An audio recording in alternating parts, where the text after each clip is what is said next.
এখানে দেখো short question 4 দাগের অঙ্কটা কি আছে, আমাদের এর মানটা নির্ণয় করতে হবে। যে cube root of 1/64 to the power half, মানটা নির্ণয় করবো আমরা কিভাবে। তাহলে কিউ রুট, এখানে কিউ আছে, of 1/64 to the power half. তাহলে আমরা 64কে ভেঙে নেব আগে। 64কে যদি আমরা ভাঙি কি হবে দেখো, 2 দিয়ে 32 দুগুণ 64, আবার 2 দিয়ে 16 দুগুণ 32, 8 দুগুণ 16, 2 দিয়ে 4 দুগুণ 8, 2 দিয়ে 2 দুগুণ 4, কটা 2 হলো, 1 2 3 4 5 6, মানে 2 টু দি পাওয়ার 6 সমান 64। তাহলে আমরা 64-র স্থানে লিখতে পারবো, কিউ রুট থাকছে এখন আপাতত, পরে তুলব ওটা। তাহলে আমরা 64-র স্থানে লিখতে পারবো 2 টু দি পাওয়ার 6, এখানে তাহলে কি হলো 1/2 equals to cube root of,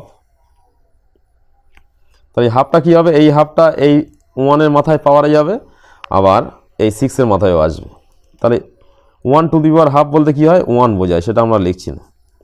নিচে 2 টু দি পাওয়ার 6 ইন্টু পাওয়ারের সাথে 1/2 গুণ হবে। তাহলে হাফ, এই 2 আর 6 কাটাকুটি করলে কী থাকছে, 3 থাকছে। তাহলে অ্যাকচুয়াল দাঁড়াচ্ছে কি, দাঁড়াচ্ছে 1/2, ওপরে কিউ আছে একটা 3।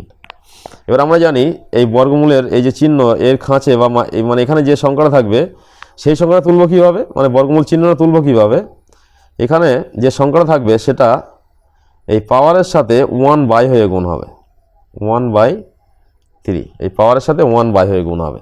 একইভাবে এখানেও যে পাওয়ার 1-এর মাথায় পাওয়ার কিছু নেই, মানে 1 আছে, তার সাথেও সিস্টেম অনুযায়ী 1/, হিসাবে গুণ হবে।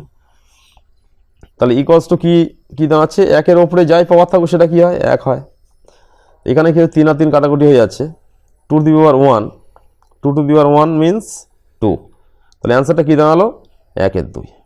এটাই কিন্তু আমাদের, আমরা কি করলাম, 64কে ভেঙে নিলাম, নিয়ে এখানে মানে সূচকের নিয়ম প্রয়োগ করে আমরা এই শর্ট কোশ্চেনের অ্যান্সার বার করলাম 1/2।